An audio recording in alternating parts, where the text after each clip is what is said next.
지금 새해를 맞으면서 국내 정세뿐만 아니라 국제 정세가 심각하게 돌아가고 있습니다. 국내 정세는 지금 여야 간의 대치 상황이 계속되고 있죠. 이재명 야당 대표 내일 검찰에 소환돼서 조사를 받게 됩니다. 야당은 이재명 대표의 범죄 행위 조사로 규정하는 것이 아니라 바로 야당 탄압이라고 합니다. 박근혜 전 정부 때에는 자기들이 정권을 잡고 300여 명에 달하는 많은 보수우파 고위 관료들을 체포하고 심지어 구속수사를 하라고 계속 압박을 가하던 것이 야당입니다.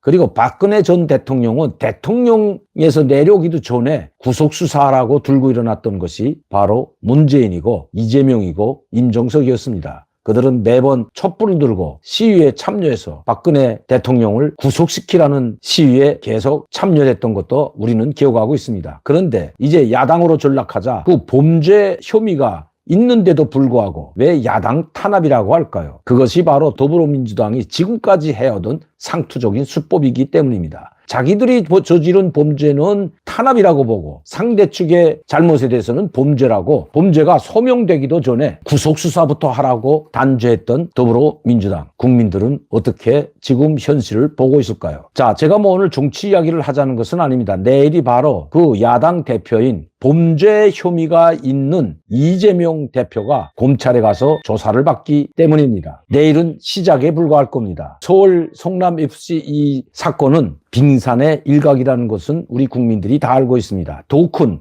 위례 신도시나 아니 또 대장동 사건이나 이 대장동 사건으로 3명의 사람들이 죽음을 택했고 그것도 이재명과 관련된 사람들이죠. 그리고 많은 사람들이 이재명과 관련됐던 사람들이 모두 구속되고 이미 죄를 인정하고 국민들 앞에 용서를 구하고 있습니다.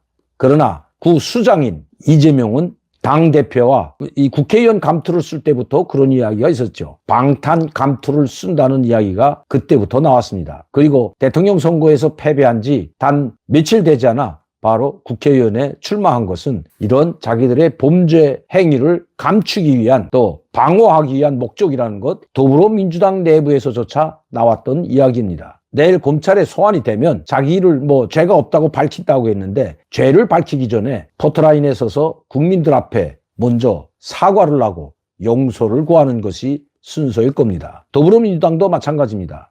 저는 더불어민주당을 싸잡아서 비난하자고 지금 이야기하는 것이 결코 아닙니다.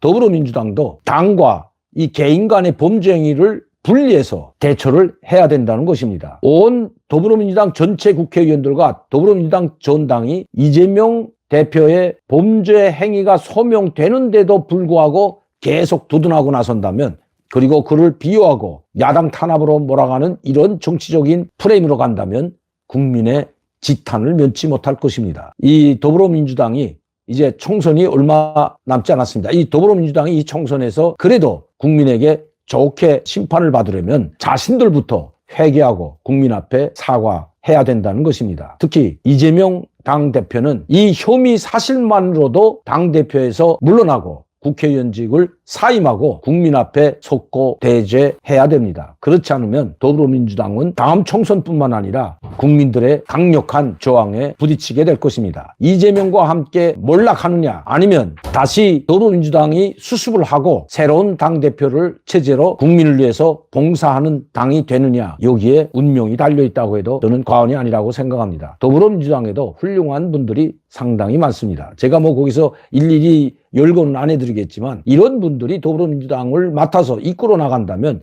국민들은 더불어민주당을 지지하고 표를 줄 것입니다. 그렇다고 국민의힘도 잘하는 게 별로 없죠, 요새. 참 답답합니다. 우리 국민들이 야당은 야당이지만 윤석열 대통령을 지지했던 또 국민의힘을 지지했던 많은 국민들이 지금 상당히 실망하고 있습니다. 국민의힘 이 당인만이라도 제대로 잘 좀 해서 힘겹게 국정을 이끌어 나가는 이 윤석열 대통령과 윤석열 정부를 뒷받침해야 되는데 그 뒷받침하기보다는 밥그릇 싸움, 권력 싸움, 정치 투쟁에만 몰두하고 있는 모습에 진절머리가 난다는 이야기들이 계속 들려오고 있습니다. 제 주위에 있는 많은 분들도 국민의힘 저렇게 해서는 안 된다는 이야기들이 많습니다. 물론 하나와 같이 북한의 조선노동당처럼 당대표나 아니면 원내대표가 한마디 하면 일사불란하게 움직이는 그런 당으로 가라는 것이 아닙니다. 잘한 것은 잘한 대로 계속해서 밀어주고 못하는 것은 잘 하도록 뒷받침해 주는 것이 여당의 본연의 자세고 임무라고 저는 생각합니다. 그런데 지금 내부를 보게 되면 이 당대표